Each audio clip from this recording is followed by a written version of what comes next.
Hi, my name is Gabrielleburton, licensed marriage and family therapist intern. And I'm JacentWamala, licensed marriage and family therapist. And we are your hosts of the Wealthiness of Healthiness show. Every week we come to you with content to hopefully help you increase the value of your mental health journey. Yeah, I think we really just want to make sure that we're sharing the information that we've learned over the years with you so that you can level up in your personal life. Yes, so today's topic, we are talking about self-care. And it's actually National Self-Care Month, so we thought, why not dive in? It's a trendy topic. People, make memes about it. Treat yourself if you watch Parks and Rec, right? Yes. But if we kind of understand better idea of the definition and how we can work it into our everyday life to enhance our well-being overall. Yeah. So we're actually going to start out with talking about some myths that people have believed for so long as to why they don't use or implement self-care. So myth number one is self-care is something that you have to earn. Yeah, I think that I was just talking about this with a client actually. They felt like they had to do something in order to have gained enough. I don't know if you're supposed to be tired enough or done a certain amount of work, and so maybe it's like you have to get through your work week and then the weekend. You know what I mean? Everyone's living for the weekend, and that's when you do self-care. And actually, we actually don't necessarily have to work for self-care. It's inherent in helping us to be able to continue to do our everyday things. Absolutely. Self-care is, a time for your brain to reset, recharge, and refocus. And so I always say that self-care is a luxury that everyone can afford. Oh yeah. Because, your brain needs that time. And so it's not something that you have to earn. Actually, if you don't implement self-care, then you are at a greater risk for burnout later on. Yeah, and that leads us to myth number two. You don't have to earn a whole bunch of money to be able to afford self-care, right? Because there's a myth that it costs a lot of money. And so definitely if you're getting facials and massages and, reflexology or acupuncture, all that stuff could add up. Sure. But you also don't have to do all of those things in order to be doing self-care and practicing it on a regular basis. You can go and find, inexpensive treats for yourself at the store. And I think you've talked about DIY, like a lot of things that you could do at home, maybe with stuff that you've already got lying around the house. So it doesn't have to cost you a lot, and you can make it practical to stay within whatever your budget is. Yes. And the last myth that people believe is that it means that I'm lazy.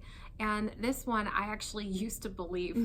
I am very much a overachiever. And when I was in grad school, I was working 40 hours a week and then seeing clients on my day off and then doing homework on the weekends. And I just didn't have time to sit down and do a facial or paint my nails. I was like, every minute counts and I need to be doing something productive. But then, like I mentioned earlier, it definitely leads to burnout. And it also, when you're that high strung all the time, you're not exactly the most calming presence to be around.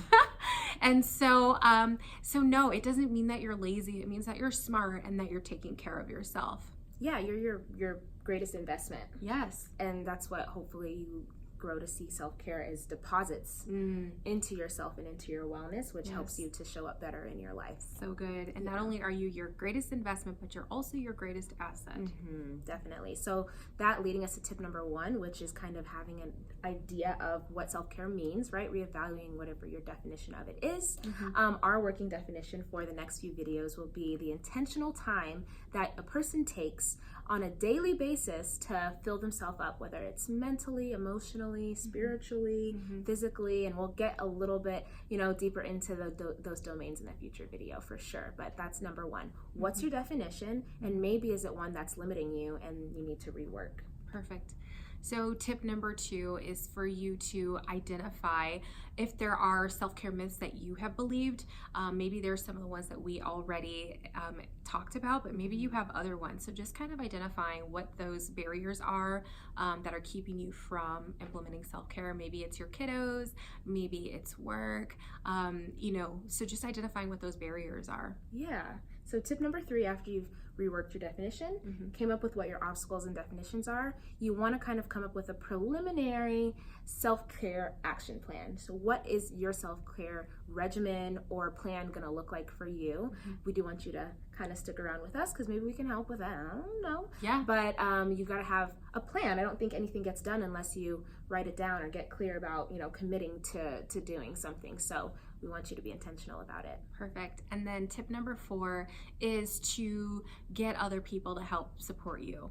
And so we want to actually help champion you on this journey of implementing self-care on the regular. So we really truly just want to encourage you to follow this self-care series that we have going on.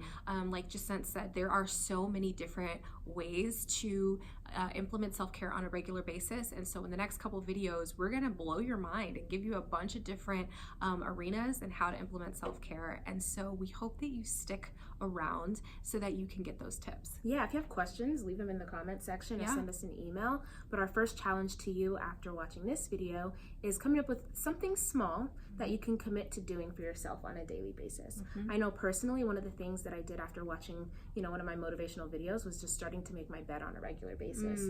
And then when I came home and saw that, I opened the door and I walk in my room, I'm like, oh my gosh, who was here? It's like leaving myself a present, So what's one small thing? It only takes a few seconds in the morning that you can do for yourself on a daily basis. Yes.